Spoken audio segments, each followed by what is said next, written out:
Jrue Holiday and Damian Lillard on the move in the NBA, and I still haven't had a chance to talk to you about it solo dolo. So we're going to be talking about Dame, going to be talking Jrue Holiday, and of course, how the Portland Trailblazers came out of the whole situation. Let's get into it. Jackson on the drive, kicks it out for man. Man, three-pointer, bang! Oh, what a man! Magic down the middle, just what I thought. A hook shot at 12, good! Here's Michael at the foul line, a shot on Elo, Good! The Bulls win! They win it! Now there's a steal by Bird, underneath the DJ, Going up over Bell, ball away. Yes! Yes! At the buzzer, he does it! Was there ever a doubt? A Smith screen, Posey will defend. Oh! LeBron James with no regard for human life! It's a physical game. Oh, real fun! A monster jam by Blake Griffin! Gildas Alexander, Shabbat for three! Bingo! Butler will get it for the win. He is hard to believe. Here's Jordan.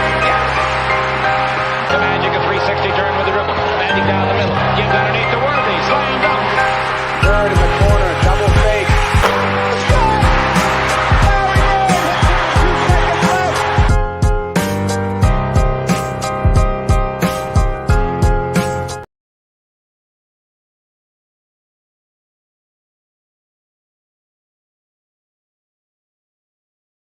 What's going on, everybody? Welcome to another live. It's been a minute since I've gone live by myself to talk some hoops with you guys. Dime Dropper fam, what are we saying? Comment section is live and ready to go. And by the way, I'm looking at Twitter, man. 14 people on Twitter. Get out of there. So I'm sorry, because that's just not where I make my money. I'm going to have to delete that tweet. So please, right now, if you would be such a kind individual, exit that tweet and look at the link I posted right underneath, and that is where you will see my thoughts. YouTube, come on, bring it here. Can't be giving Musk that much. You feel me? Cannot be giving Musk that much. I don't got that Twitter blue. So maybe I should get it. Tell me if you think I should get it in the comments. But come over to YouTube, please. All right. Where are we going to start? Oh, my goodness. I couldn't believe that Damian Lillard was traded to the Bucks. Someone sent it to me, and I legitimately thought it was one of those fake Woj accounts. I really did. I thought it was one of those fake Woj accounts. I only expected Dame to be traded to the Miami Heat. I was pretty convinced that he wasn't going anywhere else. And shout out to my man Fabian Perspect TV, because he even said it. Dame might go to Milwaukee. You know, it might be a thing. And I was like, oh, who's reporting it? Like, I'm always so skeptical of rumors, especially in basketball and soccer. So skeptical. But I couldn't believe it, man. Damian Lillard to the Bucks. So first, let's talk about the ran from the grind thing before I get into anything. Now, Damian Lillard seemed very adamant his entire career that he was never going to run from the grind. Now, let me tell you what I think that means. I think that means essentially give yourself a pathway where everyone's saying you're going to win the title.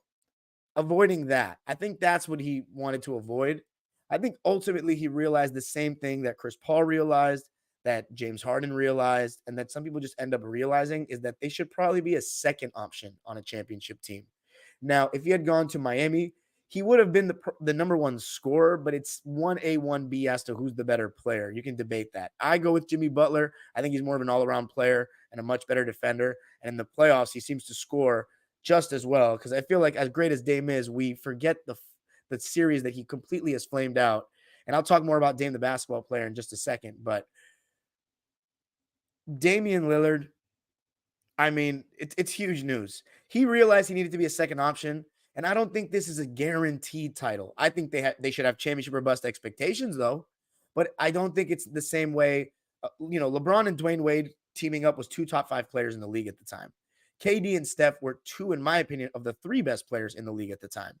So those were more of, I don't want to call the Heat's ring a foregone conclusion, because I don't think it was. But it would have been a joke had LeBron and Wade not won together. Golden State, it would have been a joke if they hadn't won any year healthy. That's how I felt about it. And I think Damian Lillard just kind of meant like going to a team where it was a foregone conclusion. Dame, to me, did not run from the grind. The Portland Trailblazers no longer supported him.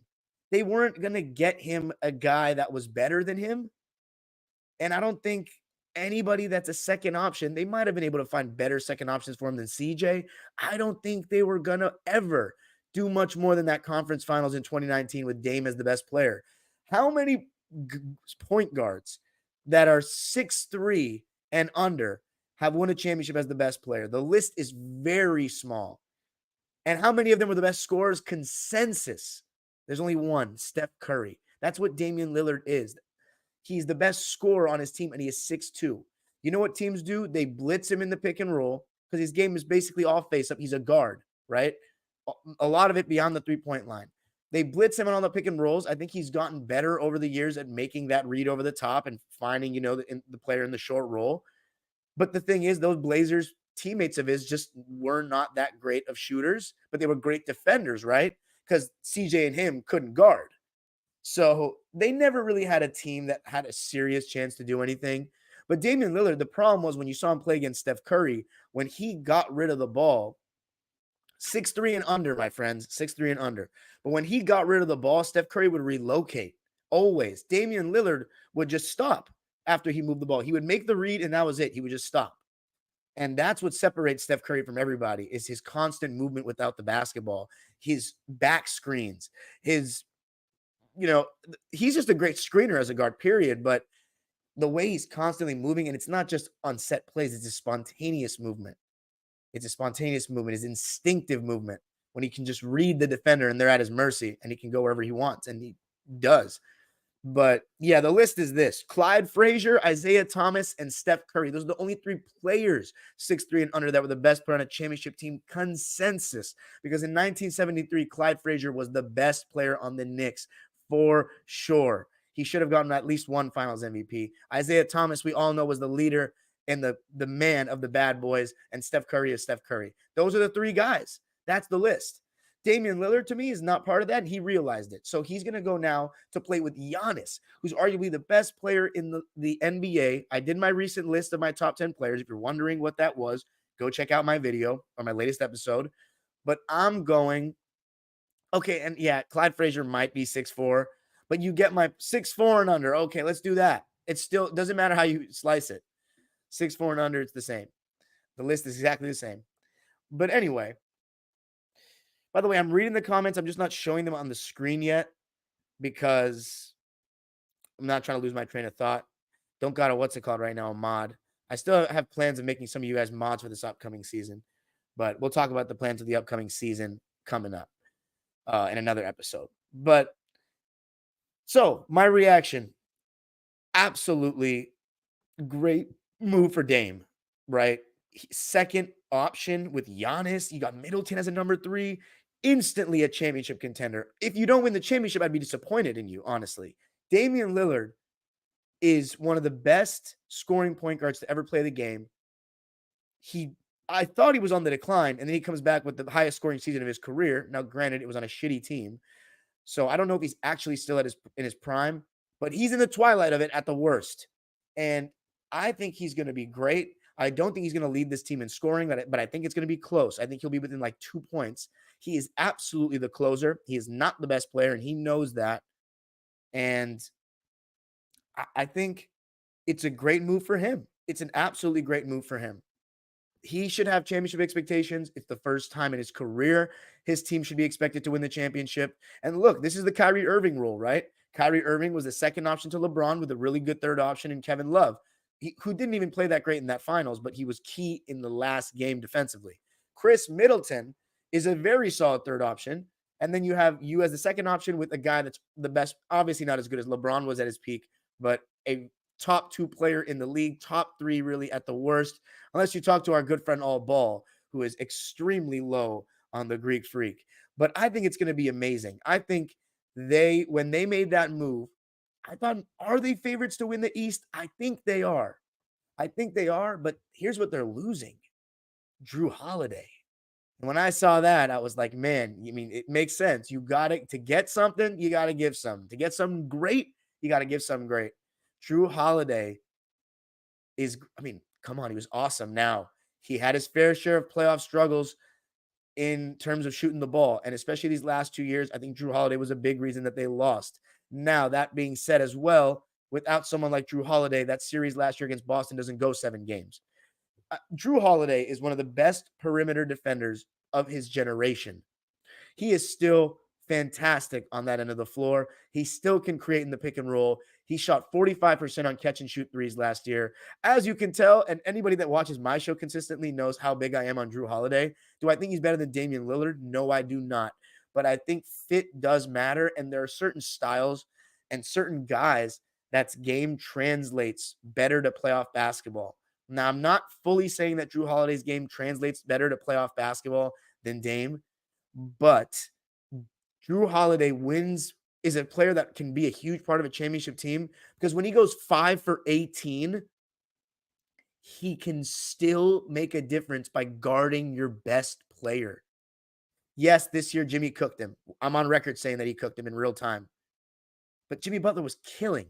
He was just playing amazing basketball. That's not fully indicative of Jrue Holiday's defensive abilities. He is still as good as they get at that position. He can guard up. He guards the elite players. His screen navigation is good. He's fantastic. He can make an impact in ways that Eric Bledsoe could not. That's why Eric Bledsoe never won a ring. And Giannis didn't fully trust him the same way he trusted Jrue Holiday to create for him and was the screener a lot more in the 2021 playoffs. Now, that's something I'm really looking at with Dame and Giannis, is running a lot of pick and rolls with Giannis as the screener. I'm not a huge fan of Giannis as the pick and roll ball handler at all. I think he just turns the corner, and if your defense is shitty and you're afraid of him, he'll come barreling down the lane. But I think against strong, bigger defenders that are smart and against organized teams, he's running into traffic. Yeah, he might get you an open shot on the kick out three, but overall, you're still limiting him, and that's important. Now, not only do you have a much better floor spacer, I mean, offensively, it's a massive upgrade, right? You have Damian Lillard as a floor spacer. I can just see it right now. Giannis coming up the court, throwing the ball on the wing to Dame and running a little pick and roll right there. Side pick and roll with the whole other side cleared out with Lopez, Middleton, and Connaughton.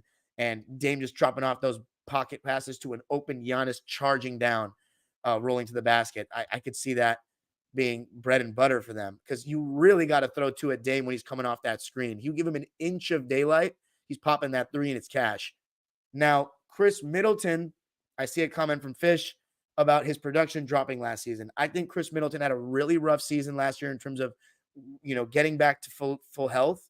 But we saw in the playoffs, he looked like normal Chris Middleton. There's no reason for me to believe that with a full off season of taking care of himself, not being injured, not having to rehab, now coming into this season, he'll be a solid third option. And now his offensive role and his closing role has really decreased with Dame.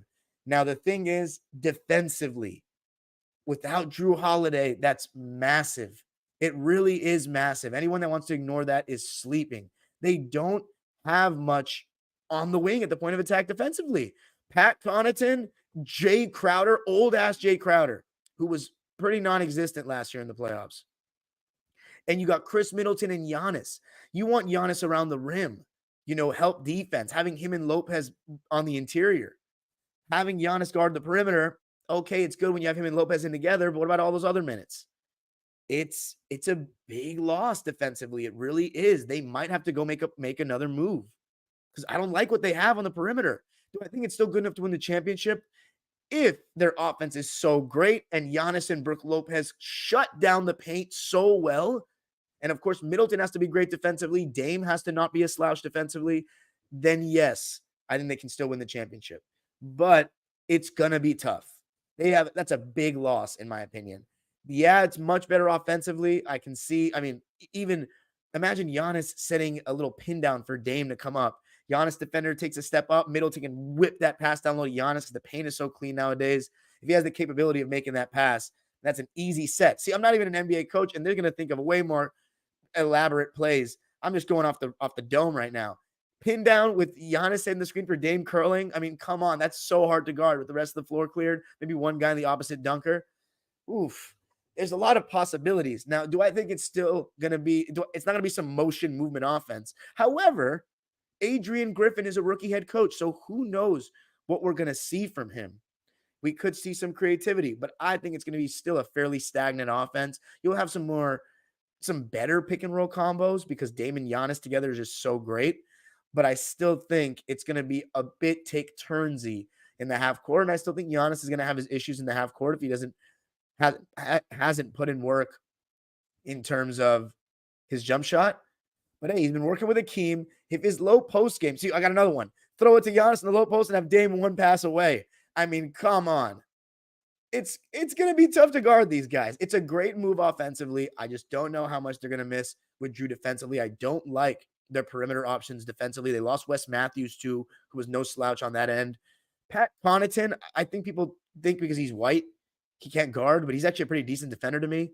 But is he guarding your best players? No. But I think Connaughton's pretty solid. He moves off the ball well. I think he's a much better player than people are giving him credit for. I think that big four is really solid. It's really a big three to me. I don't think Brook Lopez is an all-star, and I don't think he has been since he was a Brooklyn Net.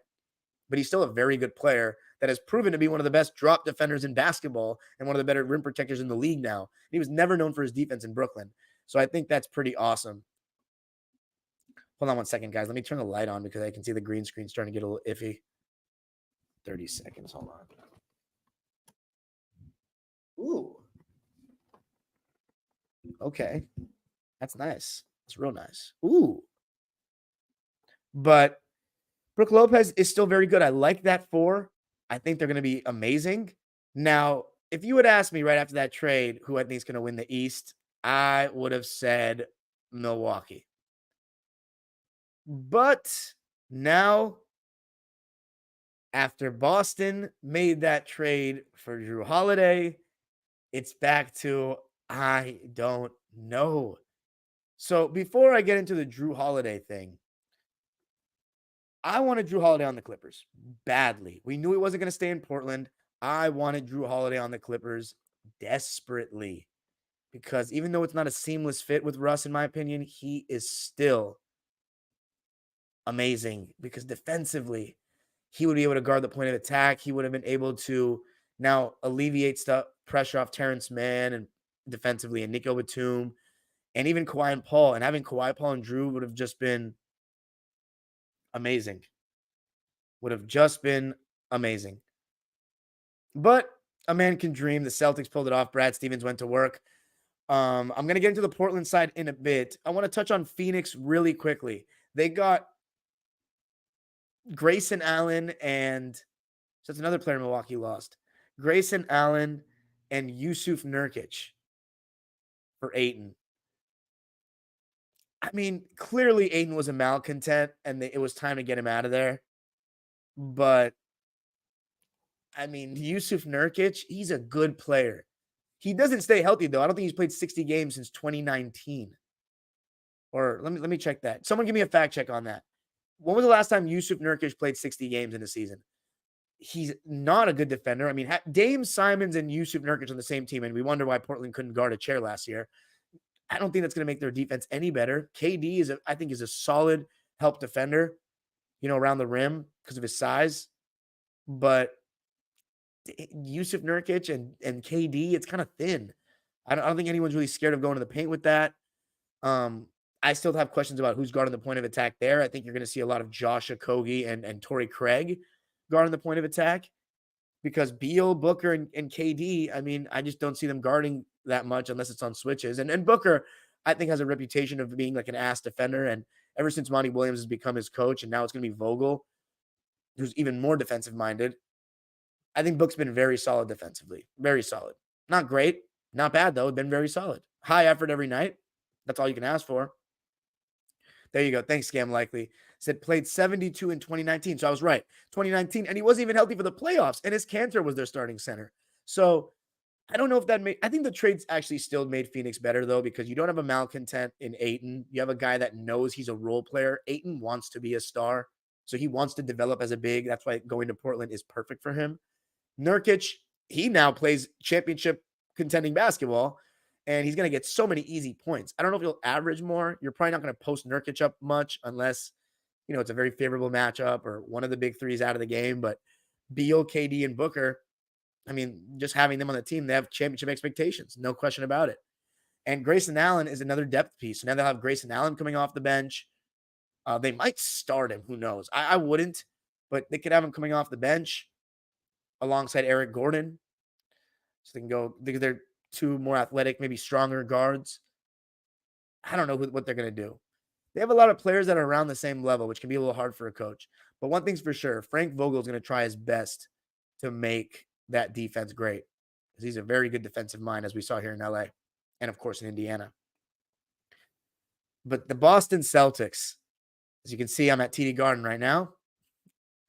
But I'm actually in LA for those listening on audio. But the Celtics got Jrue Holiday. Now, I thought maybe bringing in another point guard, would defeat the purpose of what they were trying to do with the two bigs thing, having three really solid bigs in Time Lord, Porzingis, and Horford. They saw an opportunity, though, and they traded Brogdon, who they had tried to trade earlier in the offseason with the Clippers. He was going to come here. And if you want to ask me how I feel about Brogdon, I don't think we really need him. I really want Bones Highland to develop as our backup point guard this year, and I have faith in that he'll develop. I really do.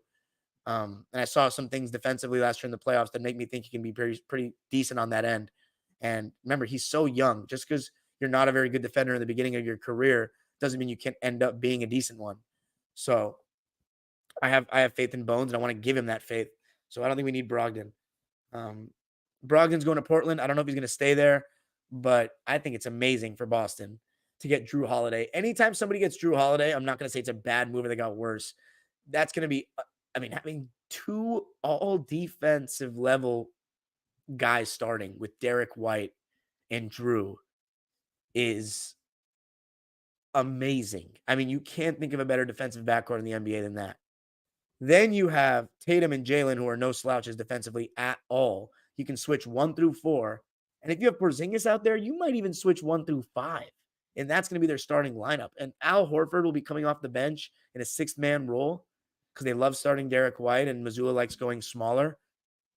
Derek White could lean into being a sixth man because their bench now, Boston, it's pretty, besides Horford, it's Peyton Pritchard, Sam Hauser, Luke Cornett, Wenyen Gabriel. This isn't a very good bench that we're dealing with here. The Celtics are not very deep. I believe in Peyton Pritchard as a backup point guard. I think Al Horford off the bench is going to be awesome. More suited for him at this point. But losing Time Lord is big. He was a great rim protector over the last couple of seasons. The thing with the Time Lord is he was injured a lot. Someone give me the games played for Time Lord in the last 3 seasons, please. But I don't know. It's a big loss in terms of your interior defense. There's no denying it. Now, Porzingis, everybody seems to tell me different things about his interior defense. I remember in New York, he was good. In Dallas, he wasn't. People are saying he's revived and he's blocked shots and has this percentage, this bullshit-ass fucking stat. Look, at the end of the day, I am not going to – you guys know how I feel about defensive stats. I need to see it first because some of them – people have sold me down a completely different direction than the actuality with looking at the defensive stats. But this year, guess what? We'll be watching Celtics games. We'll be watching them a whole lot and talking about them here on Dime Dropper. Are they going to be a dime dropper team? No, those don't exist anymore. It's just LA teams now. Because I can't watch that many games. I got a life, and now I've locked on Clippers, which also makes things tougher. But Boston Celtics, will be talked about a decent amount here on Dime Dropper. I'll at least be giving maybe a weekly check on them or something. And Porzingis, Tatum, Jalen, Jrue, and Derek White might be the best starting 5 in the league. It might be the best starting 5 in the league. I think it's going to be a very fine fit. You just took Brogdon out. You have Jrue Holiday. Now that takes the ball out of Jaylen Brown's hands in terms of creation, and you want that. Seeing how much he turned the ball over in these last couple of playoffs, his loosey-goosey left hand. Jrue Holiday will now take the ball out of his hands. And let's be honest, Jrue Holiday is not always the best decision maker. He can be pretty turnover prone, and he has the tendency to take some really tough, bad shots, jumpers. When he gets in the paint, he's really good. But I like when he posts up. And just having an ability to post up to smaller guards, I love Jrue Holiday's game. Sometimes he looks insane, but there's other times where he's bricking everything. That being said, even when he's bricking everything, he's still going to guard. I don't think people understand how valuable that is. That's why he kicked Damian Lillard's ass in 2018. I thank God I remember to mention that. Damian Lillard was a better player than him. He's always been a better player than him. Damian Lillard's a first ballot Hall of Famer. Jrue Holiday, I don't think he's a Hall of Famer unless he wins another ring or two. But Damian Lillard got swept as the higher seed by Jrue Holiday, Rondo, and AD. And granted, AD was the best player in the series by a landslide, but Jrue Holiday clamped him. Like, Damian Lillard was actually bad. Rondo and him gave him the business.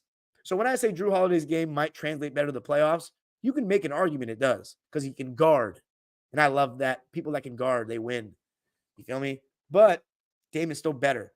And I still think the Bucks got better. I really do think they got a little bit better. But I still think they were a championship contender even with Jrue Holiday. I think they got better.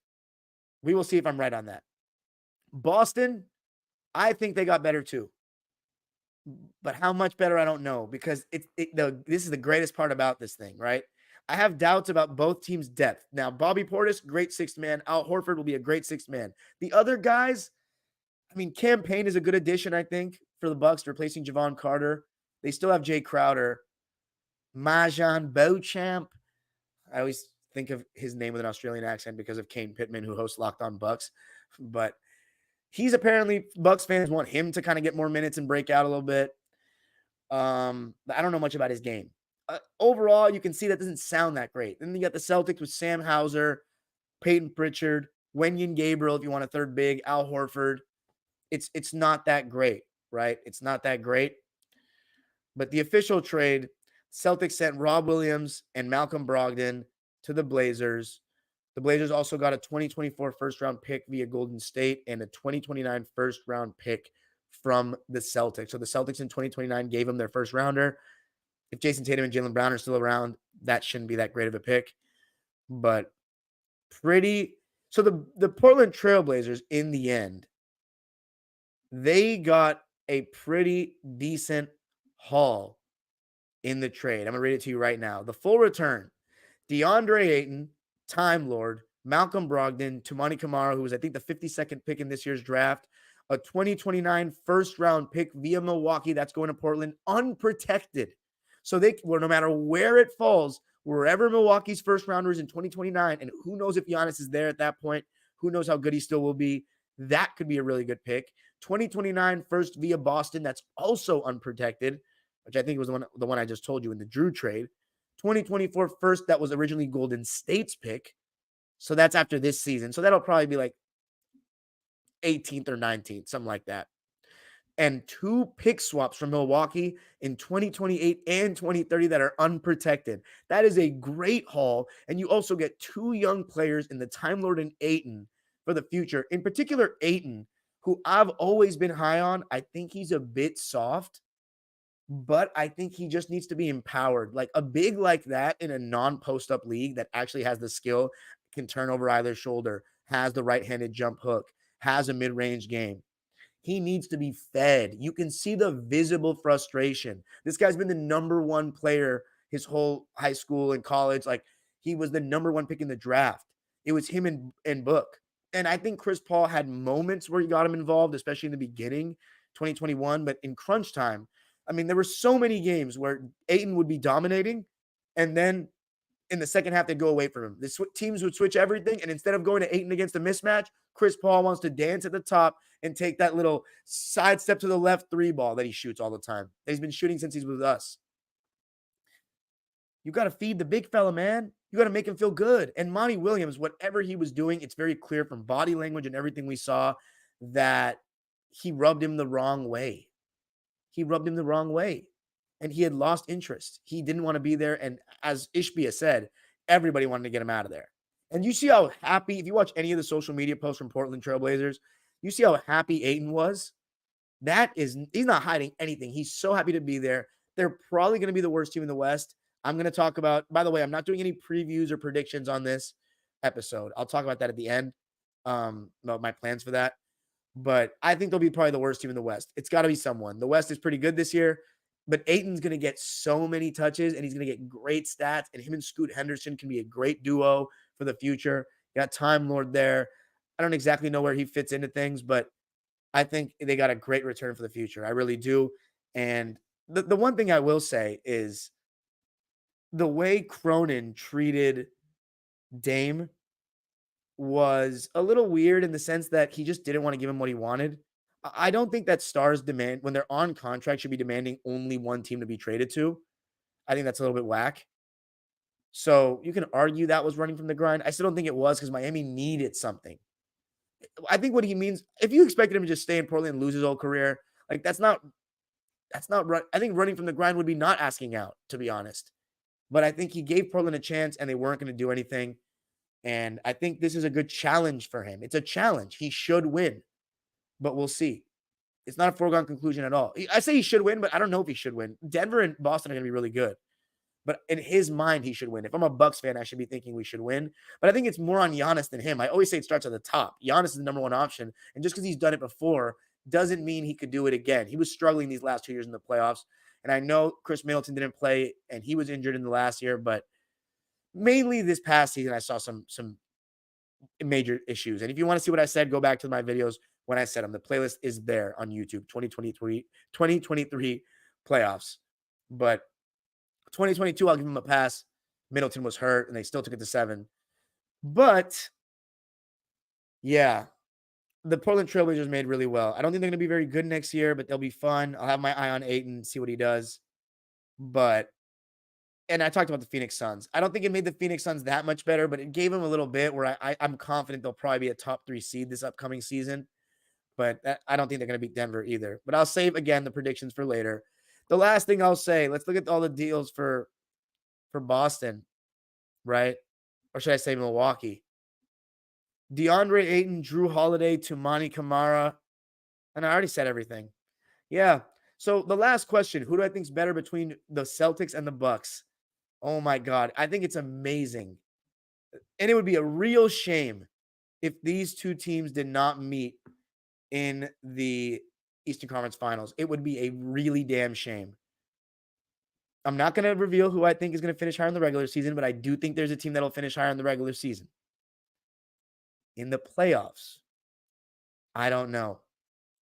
I don't like making predictions about who I think is going to win each conference before the season even starts, because I think you just don't even see them play, and there's so many new additions. It's like such bullshit. But I still got Denver out the West. I'm pretty public about that. I always give the love to the defending conference champs, but Miami, ultimately, I should touch on this. This was a rough offseason for Miami. They lost Max Strus and Gabe Vincent, and they struck out on Dame and Beal. Majorly on Dame, who only wanted to go there, it seemed. He agreed to go to Milwaukee, which was probably the next best thing. It's interesting that he didn't want to go to Boston. He didn't even consider Boston. Is it because of the fans? Is it because of the reputation of the fans? I don't know. But the front office trading players away, I think it would be more of that than the fans. But Milwaukee's a great place for him, and it's a small market team. He's used to being in a small market. I think Portland as a city probably has more to offer than Milwaukee. Not that I've been to either, but I feel like I've heard better things about Portland than Milwaukee. But I think Dame it's awesome for him. He should win. He's a second option. He should win. It'll also come down to Giannis, though, and Chris Middleton. And, of course, can they guard at the point of attack? That's going to be something I'm very curious on.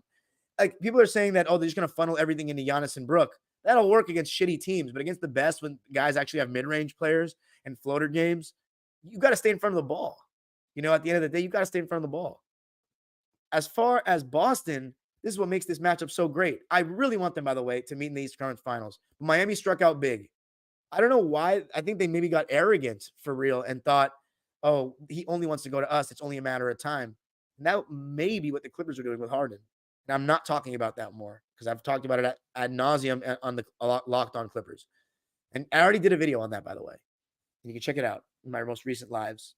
But let me just say this. It's awesome to me that the teams have the exact opposite problem defensively. Boston has all the point of attack guys. Derek White, Jrue Holiday. You can even put Tatum and Brown there. I mean, Jalen, I saw a comment that he's gets lost off the ball a lot. Yeah, he does. But on the ball, he was awesome guarding James Harden in the postseason last year and did a decent job at times on Trae Young too.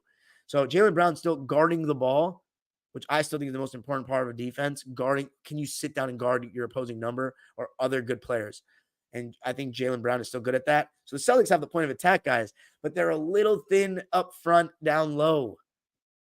I know that sounded weird, but you know what I mean. In the front court, down low guarding.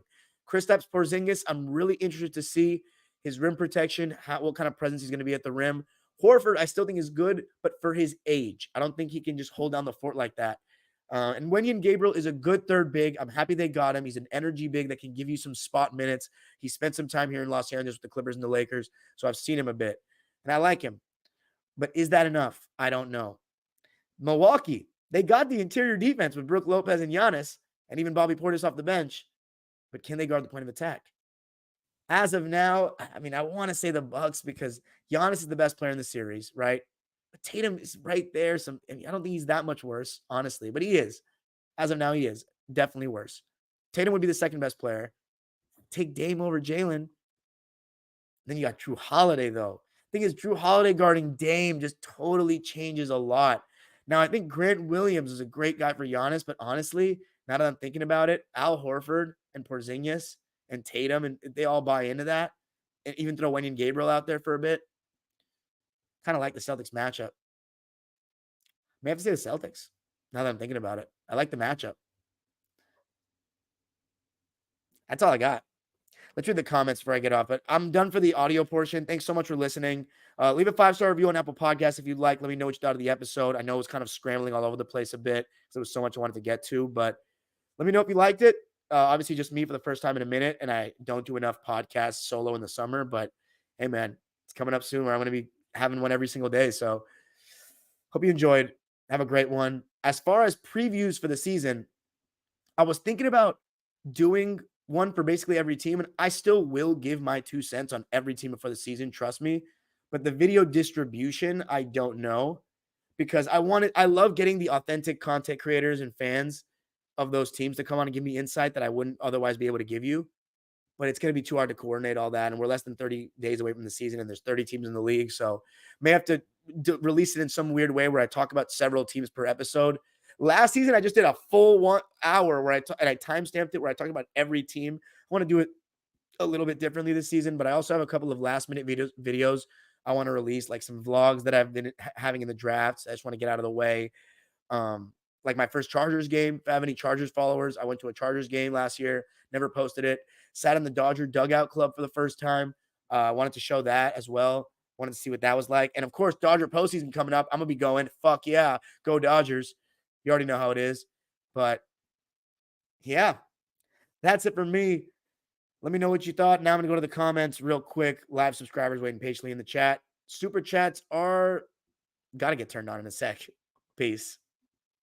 Oh my God, did I not turn on super chats? Let me turn them shits on real quick and then we'll get to it. And I got to go quick, guys. I'm supposed to hoop with my boys in a couple of minutes. So got to get back on the court. Hopefully my hand is not fucked up. It was fucked up. Let's see.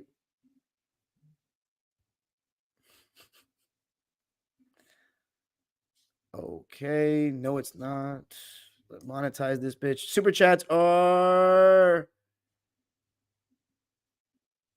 turned on if you want to jump $1 or a dime. Anything it helps me get more equipment, maybe get a backup mic, and I'm very eligible very soon for a new phone for the vlogs this season. I cannot wait for that. But let's read the comments really quick, rapid fire. Sorry for hitting the mic there. Kyle Dominic, good to see you, man, says Dame has never, ever been a good defender, but maybe the motivation of being on a championship team might extract that dog in him to make efforts defensively. Oh, that's not even close to the first one. He said, what's up, Dime? Finally, return of just Dime breaking things down. Thank you.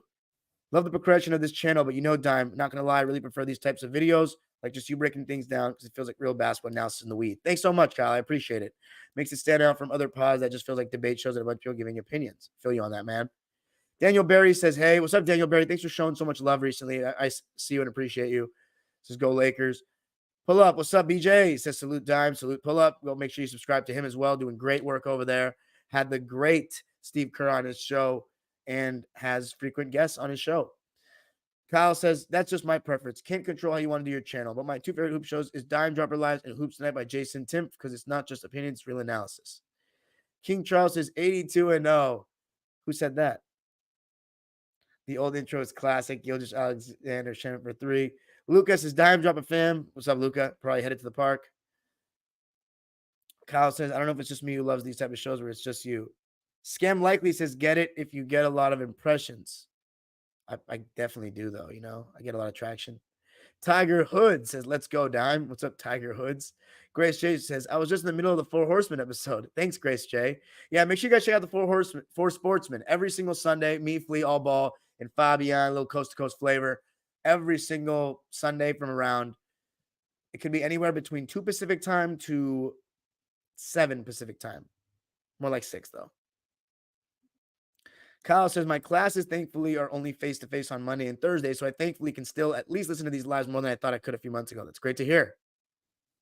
Ravel says, let's cut to the chase. Who thinks the favorite in the East and by how much? It's definitely not by much if you saw how hard it was for me to decide. So that's I answered that one. Damn it, I forgot to put the bottom line up. Jordan said Kyle takes the number 1 Dime fan. That's right. Steph is 6'3". What do you mean none? Yes, thank you, Fish. Steph Isaiah Thomas. He says, I'm one of the OGs, bro. Starting from 2020, 21. Grace J is right on the nose. Says Steph's movement and gravity is different. Kyle Stakes is back when Dime did that 824 thing. Remember that OG Dime fan things? Oh, yeah. 24-minute recaps. Phoenix Plays East says, I think if they had Nurk in 2019, it would have been a more competitive series. I don't. Maybe one more game. What's the height of Clyde? He's like 6'3". Can Curry be considered top point guard, not cracking top 10 in assists? Oh, my God. Is that All Ball? Is that All Ball's burner? Kyle's take says, back in the day, the 6'4" count as 2 guard. It could have been. A lot of 2 guards are around that size. Remember, 2 guard didn't exist back then yet. We see it in the dime machine, which, by the way, I got a big one coming soon with that one. Fish said, why are they nitpicking Clyde? Phoenix says, I think Boston still has a better roster, though, to be honest. Feel you, post-Jrue trade. Heart on my sleeve says, 24-ish days till season begins. Whoop, whoop. Kyle Stick says, I still pick Milwaukee, but if there's a team that can defend the Bucks offense, it's Boston and Denver. King Charles says, thoughts on how Dame and Chris Middleton will work together? Fine. I think Chris Middleton's a perfect third up. Yeah, right on, Kick Show. Kyle Stick says, meanwhile, my thoughts on my Warriors were a wild card team at best. Chris Paul. Grace J said, last year, Giannis had 37% usage. Yeah, I don't like usage rate because it's very tailored to shot takers. Both will make compromises to their play style, and it should be good. Phoenix Plays Z says the thing with Jrue is he stunk in the playoffs. 48% true shooting is disgusting, especially when you're expected to be a third option, getting wide open looks. Well, he wasn't getting wide open looks, and those were not all wide open looks. Okay, come on. Scam. Were you serious? Well, then why did one win the championship and one never got to the championship? And you, Phoenix Gen Z, agreeing? Come on, guys. Jrue Holiday's a much more skilled player. Kyle's take says, and Jrue shooting those bad efficiencies but still impacting the game can only be seen if you actually watch the games, which is why I got so interested watching games. You're right. Fish said Middleton dropped. I already answered that. Kyle said, players like Jrue and Draymond made me become a nerd on wanting to watch full games. I feel you. Mr. E says, sucks the Bucks had to get rid of Jrue, but the trade probably wouldn't happen without him. Yeah. Dime. Now with Dame on his team, what are your thoughts on Giannis' development after his pitiful performance in those 2 games? Well, we'll see about working with Akeem, right? We'll see how that pays off with his postgame. I didn't mention that he's the best defensive team he's played in. Yeah, it is. Scam says Dame isn't good off ball. Feel you. Phoenix Plays, he says, with Adrian Griffin, it's going to be more static with the pick and rolls, but he'll throw some flex screens in there. Yeah, like every other coach. 33X Danso, fuck no, I wouldn't welcome Harden to the Clips. You should know that about me by now. Dame has ever been a good defender. Yeah, I already said that. Wasn't Jrue important for drop coverage to work? Of course. To play drop coverage, you still need guys going to get around screens, and he does that great. That's right. Scam likely knows me. Kick Show says, I'm not sure about the Celtics, so they don't have that bench depth anymore. Yeah. Phoenix says, Jrue, PG, Kawhi, greatest point of attack defense. Yeah, whatever. We'll see about that. I don't believe this on paper shit. Right now, it's got to be what? Ron Harper, Michael Jordan, and Scotty. Max Anderson says, how many games will Kawhi play this season? What do I have, a crystal ball? I'm hoping 60 plus, as always. Kyle says, talk about the biggest losers, which is the Miami Heat. Like Mustard says, I don't ever want to see that team in the finals again. He said some nasty shit about Kobe, man. Phoenix says Yusuf is pretty washed, not going to lie. King Charles says dominating. There we go, 2019, yep.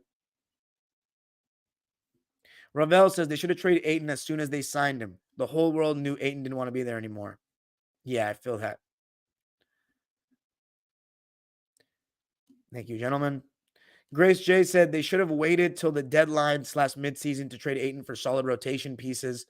Grayson Allen is fine, but he's not the player Phoenix needs in the playoffs. Interesting. I mean, they have a big three. Marvin says Bucks Warriors final. Is that the Marvin from Twitter? Oh my God. Whatever. Kyle says, to be realistic, even as a fan, Golden State's a wild card. It can be like a 60-plus win team. You're not. You're not going to be a 60-plus win team. What do you guys think you are? Ravel says, Jaden's overrated on the defensive end, but yeah, he's not awful. Not awful. Come on, he's good. Kick Show says, that's the risk for the holiday trade. They lost bench depth. Yeah. Flea. Shout out Flea. One of the 4 sportsmen.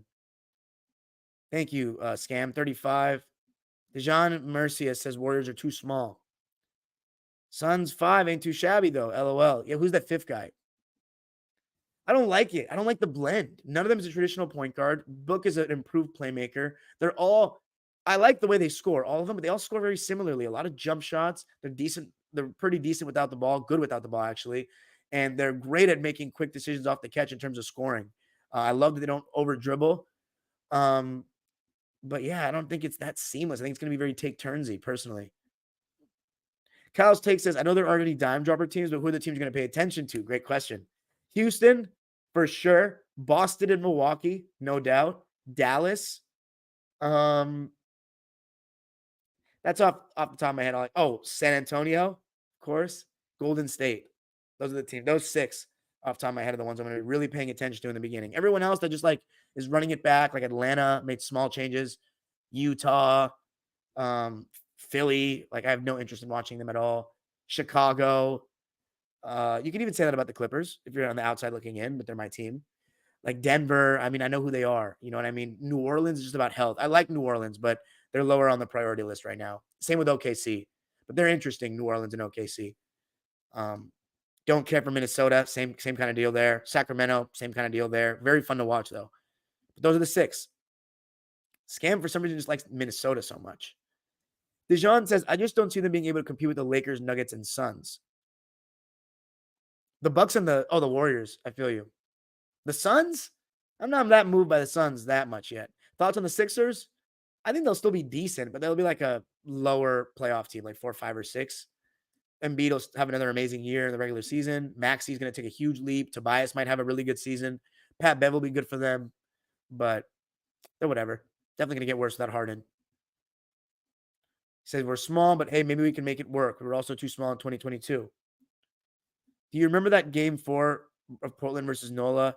AD at 47 and Jrue at 41. Damn, Jrue had 41? Yeah, Dejan is right, though, here. The West is just so much better this season than 2022. He said, fair. Well, yeah, that's why I hope we can overcome it. But yeah, at best, we're a wild card. We could be really good or really bad. Are these the duos you're naming? Joker, Murray, Katie Book. It's disingenuous to not call them a big 3, man. Bradley Beal is a star. Luka, Kyrie, LeBron, AD, Kawhi, PG, D. Fox, Sabonis. Kyle says the teams that I feel like are kind of scary if we play them is Denver and the Lakers. The rest are toss-ups. I feel like we'd still have a shot at the other teams. I think that's about fair. Then we got the sleeper teams like New Orleans and OKC that are young and talented. Kickshow says Portland is smart and playing dirty at the same time because they have Jrue from the Bucks, but traded him to the Celtics, which is the Bucks' rivals in the East. No, what's crazy is they gave Miami Heat's biggest competition both improvements. That's the craziest part. They spited them.